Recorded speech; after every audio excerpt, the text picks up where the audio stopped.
Tarım ve Orman Müdürlüğümüzün hazırladığı, üreticimiz Hasan Boztepe'ye ait arazide yetiştiriciliği yapılan arpa hasat şenliğine hoş geldiniz. Yazıhan Müftüsü Sayın Abdullah Sucu'nun Kur'an tilaveti ve hasat duası.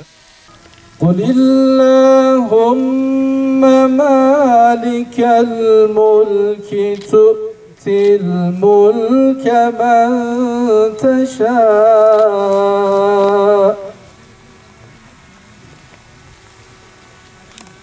تُؤْتِي الْمُلْكَ مَنْ تَشَاءُ وَتَنْزِعُ مِمَّنْ تَشَاءُ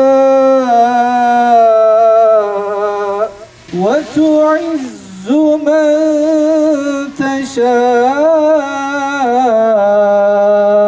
وَتُذِلُّ مَنْ تَشَاءُ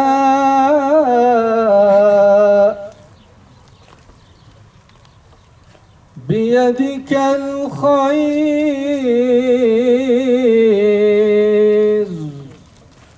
إِنَّكَ عَلَى كُلِّ شَيْءٍ قَدِيرٌ.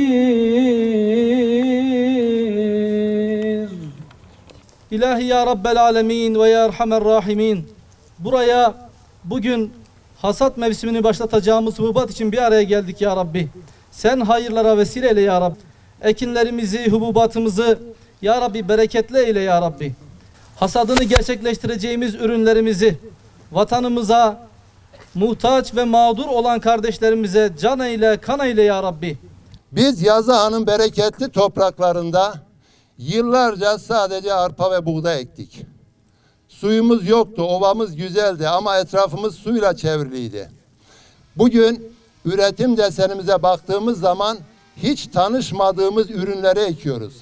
Bugün Yazıhan'ımızda 20 binlerce dönüm yonca ekerek bölgenin kaba yem ihtiyacını diğer çevre illere de destek olmak şartıyla sevkiyatlarımız devam ediyor.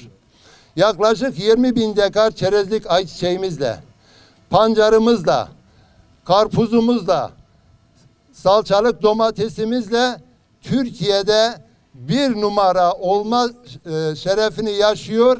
Her üründe başarı kaydediyoruz. Malatya son yıllarda tarımda ve hayvancılıkta gerçekten bu bölgede Anadolu'da çok önemli bir il olma hususunda önemli adımlar atıyor. Şahsınızda zat haliniz ve devletimizin destekleri ve yardımlarıyla da Tarım İl Müdürlüğümüz çok önemli çalışmalarla da bunu ortaya koyduğumuzu hep beraber görüyoruz. Yazıhan ilçemiz gerçekten artık bu bölgenin Çukurovası olarak tabir edilmekte de haklı ve gerçeğe uygun da çalışmalar yapıyor. Biz kurum olarak sahada aktif bir şekilde üreticilerimize destek olmaktayız. 10 senedir bölgede sözleşmeli hububat ekimi yapmaktayız. Bu yıl için 6.000 dekarda sözleşmeli ekim yaptık. Bu bölgede 2000-2500 ton arası arpa ve buğday elde edeceğimizi tahmin ediyorum. Bu aldığımız ürünleri Tarım İl Müdürlüğü gözetiminde işleyip gerekli sertifikasyonlara tabi tutup tohum halinde getirip siz değerli üreticilerimize sunmaktayız. Malatya ilimiz özellikle 180 bin civarında büyükbaş, 370 bin küçükbaş ve 420 bin hektar tarım arazisiyle gerçekten önemli bir tarımsal potansiyele sahiptir. İlimizde yaklaşık 1 milyon üzerinde 1 milyon dekarlık bir meyvecilik alanın yanında 850 bin dekar hububat ekim alanımız mevcuttur. Buğday, arpa başta olmak üzere. Yine hakeza 110 bin dekar alanda yem bitkisi ekimimiz ve 60 bin dekarın üzerinde nohut, ayçiçeği ve şeker pancarı üretimimiz var. Ve bu yılda çok şükür iklim şartlarımızın da iyi olmasıyla tüm ürünlerimizde inşallah güzel verimler beklediğimizi de ifade etmek istiyorum. İlimizde bitkisel ve hayvansal üretimi arttırmak, katma değeri yüksek ürün elde etmek, tarımsal işletmelerimizin daha karlı ve sürdürülebilir bir üretim yapmalarını sağlamak ve girdi maliyetlerine katkıda bulunmak adına çalışma arkadaşlarımızla, üreticilerimizle mesai mevhumu gözetmeksizin emek vermeye çalışıyoruz ve sürekli üreticilerimizin yanında olmaya gayret gösteriyoruz. Pandemide bildiğimiz bir gerçeği bir kez daha hep beraber hatırladık. Neydi o? İnsanoğlunun yaşamına, daha doğrusu bütün canlıların yaşamına devam edebilmesi için gıdaya ihtiyacı var. Pandemide birçok zenginliğimizin bir işe yaramadığını gördük. Neden? Sokağa çıkamadık. Sınırlı sayıda, sınırlı kişiler sokağa çıkabildi.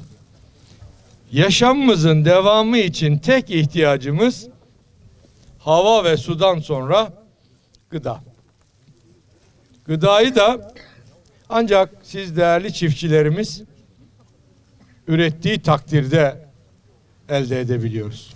O yüzden hani sanayiden, gelişmişlikten söz ederken işte en stratejik sektör şudur diye bahsedilirdi.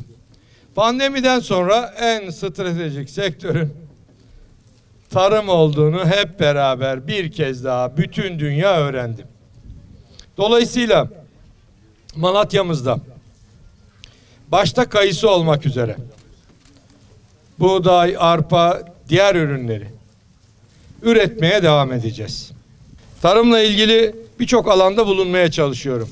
Çiftçilerimize ısrarla, inatla söylediğim şu: lütfen ne üretiyorsak mutlaka ama mutlaka dünya standardında, Avrupa standardında üretmemiz lazım. Artık devir kalite devri. Ne üretiyorsak en kalitelisini üreteceğiz. Bize yakışan da budur.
Yo, estağfurullah, helal hoş olsun.